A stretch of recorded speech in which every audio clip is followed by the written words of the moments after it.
পঙ্কজবাবুর থেকে নিজের বাবার প্ল্যান জেনে চমকে গেল বিদ্যা। সম্পূর্ণ জানতে ভিডিওটিতে একটি লাইক করে দেখতে থাকো। গল্পের শুরুতেই দেখা যায় বারবার করেই তোরসা বলতে থাকে রাজদেব চ্যাটার্জিকে যে আমি একটা কথা বলি, এই বিয়েটা বিদ্যা দাঁড়িয়ে থেকে দেবে, সব কিছু বিদ্যা নিজের হাতে করবে, কেনাকাটা থেকে শুরু করে বিয়ে দেওয়া পর্যন্ত সব কিছু ওর দায়িত্বে থাকবে। কি রাজদেববাবু, আপনার কোনো আপত্তি নেই তো? তখনই রাজদেববাবু বলে, না, আমার কেন আপত্তি থাকবে? ও যদি পৌরোহিত্য করতে পারতো আমি ওকে বলতাম বিয়েটাও দিয়ে দিতে। তখনই কাকিমণি বলে, প্লিজ আপনারা এরকম বলবেন না, একটা মেয়ের ওপরে আপনারা আর কত নির্যাতন করবেন? ভুলে যাবেন না রাজরিত কিন্তু এই মেয়েটাকেই ভালোবাসে আর এই মেয়েটাকেই সিঁদুর দিয়েছিল। তাহলে কেন আপনারা এই মেয়েটার সাথে এত খারাপ কাজ করছেন? এইটা কিন্তু একেবারে ঠিক হচ্ছে না। তখনই রাজদেব চ্যাটার্জি বলে, ভুল কিছু করেছি বলে তো অন্তত মনে হচ্ছে না, যা করেছি তা একদম ঠিক কাজই করেছি। এর মাঝখানেই মনে মনে একটা কথাই ভাবে তোরসা, যেই মেয়েটা আমার মেয়েকে এত বড় অসম্মান করেছে, অপমান করেছে, তার জন্য এটাই হচ্ছে উচিত শাস্তি। কাকিমণি বলে, যে কাজটা আপনারা করছেন সেটা অনেক বড় একটা অন্যায়।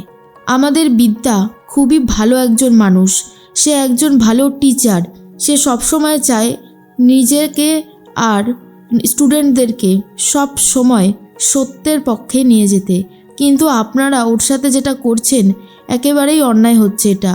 তখনই কাশ্যপবাবু বলে, দেখো তুমি এসবের মাঝখানে ঢুকো না, আমার মেয়ে তো এক্ষুনি বললে, তাহলে এই বিষয়টা আমার ওপরেই ছেড়ে দাও।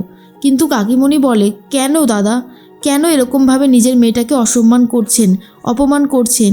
দিদি না হয় সৎ মা, কিন্তু আপনি তো বিদ্যার নিজের বাবা, আর নিজের মেয়ের সাথে এত বড় খারাপ কাজ করতে আপনার একটুও গায়ে বাজছে না, তাই না? এর মাঝখানে রাজদেববাবু বলে, দেখুন আপনি এরকমভাবে বলবেন না, আমরা যেটা করছি সেটা একদম ঠিক কাজই করছি। বিদ্যার সাথে রাজরিতের ভালোবাসা যে কথাটা ছিল সেটা সবটাই একটা মোহ। রাজরিত বিয়ের পর ঠিকই ফাগুনকেই ভালোবাসবে। আমি বরং এক কাজ করব, রাজরিতকে বলবো বিদ্যার সাথে গিয়ে শপিং করে আনতে। তখনই ফাগুন এসে বলে, কেন? ও কেন যাবে? আমি যাব শুধুমাত্র, ও কোনোভাবেই যাবে না। ঠিক সেই মুহূর্তেই তখনই একটা কথা বারবার করেই তোরসা বলে, ঠিক আছে তুমি এখন ঘরে যাও। কাশ্যপবাবু বলে, তোমাকে এত বেশি কথা বলতে কে বলেছে ফাগুন? তোমার বিয়ে হবে রাজরিতের সাথেই, তুমি এসবের মাঝখানে থেকো না, তুমি দয়া করে এখান থেকে যাও।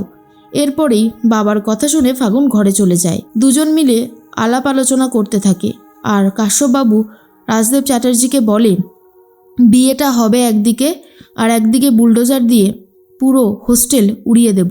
কি রাজদেববাবু, ঠিক কথা বললাম তো? রাজদেব চ্যাটার্জি বলে, একদমই ঠিক কথা, আপনি শুধু কাজ চালিয়ে যান, বাকিটা দেখে নেওয়ার দায়িত্ব আমার। সব কিছু একেবারে ঠিকঠাক করে নিতে হবে, আর কোনো রকমের কোনো বাধা আমরা চাই না।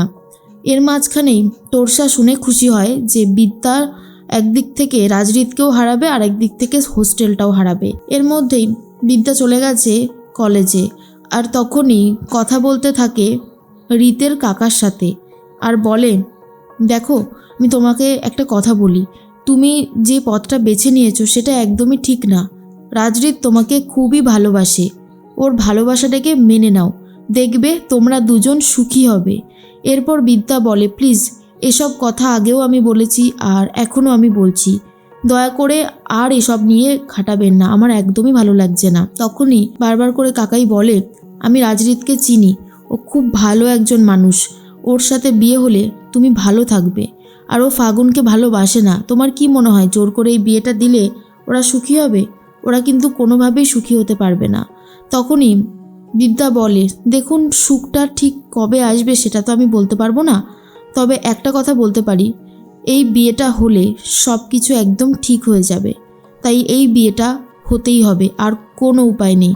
কিন্তু কাকুমণি বুঝতে পারে যে এই বিয়ে হবে না, রাজরিত কোনোভাবেই বিদ্যাকে ছাড়া ফাগুনকে বিয়ে করবে না, এটা কাকুমণি বুঝে গিয়েছিল। এর মধ্যেই বিদ্যা ক্লাস নিতে চলে গেলে কাকুমণিও রওনা দেয় বাড়ির পথে। বাকি প্রফেসররা বলতে থাকে, প্রফেসর বিবি আগুন নিয়ে খেলছে, যে কোনো মুহূর্তে একেবারে পুড়ে ছারখার হয়ে যেতে পারে। ঠিক সেই মুহূর্তে অন্যদিকে পঙ্কজ খাসনবিশের কাছে চলে গেছে রায়ার দাদু আর বলে, কি করছেন আপনি? কি করতে পারছেন? যেই ছেলেটা ওই নিপুণ আমার নাতনিকে এইভাবে গুলি করলো, আর আপনি তার কোনো শাস্তির ব্যবস্থা করতে পারছেন না। শ্রাবণ ব্যানার্জি, নিপুণ, এরা তো রীতিমতো বাইরের দুনিয়ায় খুল্লাম ঘুরে বেড়াচ্ছে। এরা যে আবার কোনো খারাপ কাজ করবে না তার কি কোনো গ্যারান্টি আছে? তখন পঙ্কজ খাসনবিশ কি উত্তর দেবে নিজেই বুঝে উঠতে পারছে না, কারণ প্রফেসর বিবি তো বেল দিয়ে ছাড়িয়ে নিয়ে গেছে।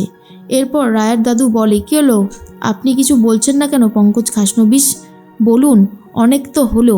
এর মধ্যেই চলে এসেছে রাজদেব চ্যাটার্জি আর বলে, আমি একটা কাজ করি, আপনাকে একটা মাইক্রোফোন এনে দেওয়ার ব্যবস্থা করি। আপনি সেই মাইক্রোফোনে আপনার বক্তব্য পেশ করুন।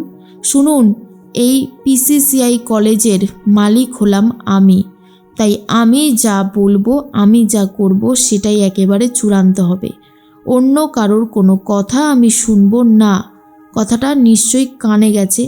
এর মধ্যেই রায়ার দাদু বলে, সব কিছু টাকা দিয়ে করা যায় না রাজদেব চ্যাটার্জি। প্রফেসর বিবির মতন এখনও ভালো মানুষ এই পৃথিবীতে আছে, তাই এই পৃথিবীটা এখনও অনেক সুন্দর।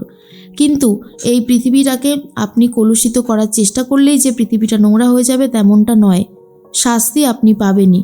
রাজদেব চ্যাটার্জি বলে, শুনুন, এই যে কলেজের হস্টেল, এটা থাকবে না, এটা উড়িয়ে দেওয়া হবে। এরপর পঙ্কজ খাসনবিশকে ভিত পুজো করবে তেমনটাই বলে চলে যায় রাজদেব চ্যাটার্জি। তখনই বিদ্যাকে সবটা খুলে বলবে বলে ঠিক করেছে পঙ্কজ খাসনবিশ। আর এরপরে তখনই ফোন করে দেয় আর বলে, আপনি কোথায় আছেন? আপনার সাথে একটু কথা ছিল। তখন বিদ্যা বলে, আমার সাথে আপনার কি কথা থাকতে পারে? বলুন, চুপ থেকে কি লাভ? বড়বাবু বলে, দেখুন, আপনার সাথে কি রাজদেব চ্যাটার্জির কোনো ডিল হয়েছে? বিদ্যা তখন বলে, হ্যাঁ, ডিল তো একদম ডান। আমাদের কথা হয়েছে আমি ফাগুনের সাথে রাজরীতের বিয়েটা দেব, আর ওরা পিসিসিআই কলেজের হোস্টেলটাকে ছেড়ে দেবে। কোনো রকমের কোনো ভাঙচুর হবে না, ব্যাস এটুকুই ডিল হয়েছে। আর এই ডিল পূরণ করার জন্য আমি সব কিছু করতে পারি। ঠিক তখনই পঙ্কজ খাসনবিশ বলে, এসব মিথ্যে, এসব টোটালি মিথ্যে কথা বলেছে, কারণ আপনার কাছ থেকে সব কিছু নিয়ে নেবে। একদিকে রাজরীতকেও আপনি হারাবেন, অন্যদিকে হোস্টেলটাকেও আপনি বাঁচাতে পারবেন না। আপনার কলেজের মালিক রাজদেব চ্যাটার্জি আমাকে নিজে এসে সেই কথা বলে গেছে। আর বিদ্যা তো পঙ্কজ খাসনবিশের থেকে সমস্ত সত্যিটা জেনে চমকে যায় আর বলে, বাবা যে আমাকে কথা দিয়েছিল, তার মানে পুরোটাই একটা ভুয়ো, মানে পুরোটাই মিথ্যে। কি করে বাঁচাবো আমি হোস্টেলটাকে? এই চিন্তাগুলোই করতে থাকে বিদ্যা ঠিক করে এবারে অন্য রাস্তায় হাঁটবে আর এই রাস্তায় থাকবে না, কারণ যেভাবেই হোক তার পিসিসিআই কলেজের হোস্টেলকে বাঁচাতে হবে।